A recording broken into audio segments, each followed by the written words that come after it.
The night was cold, the kind of chill that crept into your bones and made you question your choices. Mark, a janitor in his mid-40s, was finishing his shift at the office building downtown. He had 2 jobs, barely enough to keep the lights on at the small apartment he shared with his teenage son. Tonight, instead of heading straight home, he decided to take the long way back. Something about the silence of the bridge over the river always calmed him. But as he approached, the peace was broken. There, standing on the edge, was a young woman. Her hair whipped in the wind, her arms trembling as she clutched the railing. Mark froze. He knew the look in her eyes. He'd seen it once before, years ago, in a mirror, when his wife had left him and he felt like he couldn't go on. Slowly, he stepped forward. "Don't jump," he said softly, his voice shaking but firm. The girl flinched, looking back, her face streaked with tears. "Leave me alone," she whispered. "Please." But he didn't. Mark kept his distance, careful not to spook her. He could see her knuckles turning white as she gripped the cold steel. "I'm not here to stop you if you don't want me to," he said, "but I know how it feels to think there's nothing left." She blinked at him, confusion flickering across her face.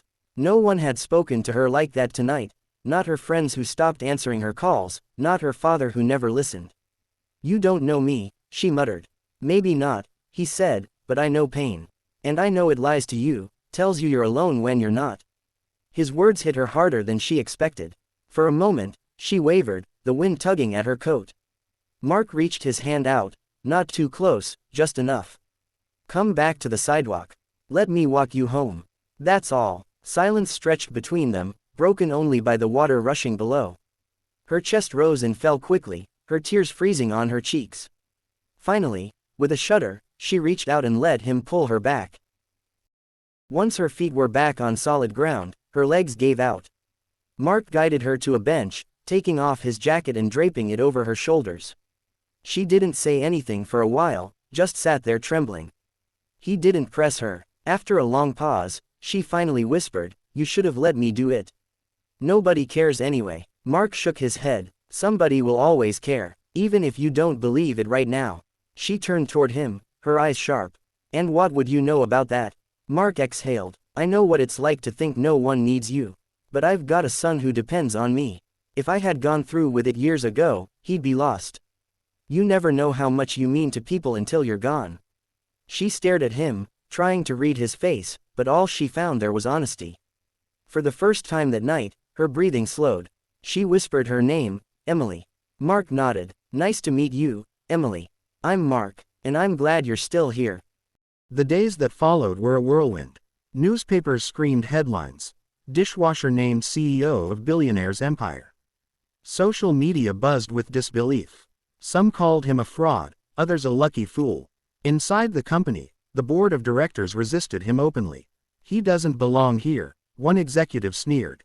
"He'll destroy everything Harold built." Mark sat at a long polished table, surrounded by men and women who looked at him like an intruder. His voice was shaky as he said, "I don't know why Mr. Whitmore chose me, but I promise I'll do everything I can to honor his trust." They didn't believe him. Meetings were filled with rolled eyes, muttered objections, and outright defiance. He was mocked behind his back. At home, Lily asked innocent questions. "Daddy, are we rich now?" He smiled weakly. "Something like that, sweetheart." But inside, he was terrified. Every night, he studied business manuals until his eyes burned.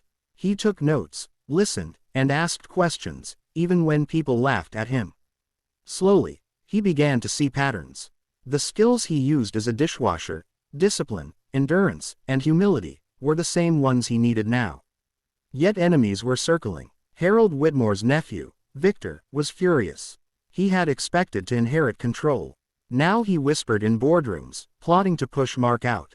Mark didn't know it yet, but Victor was prepared to do more than whisper. Late one night, Mark returned to his small apartment and found an envelope slid under the door.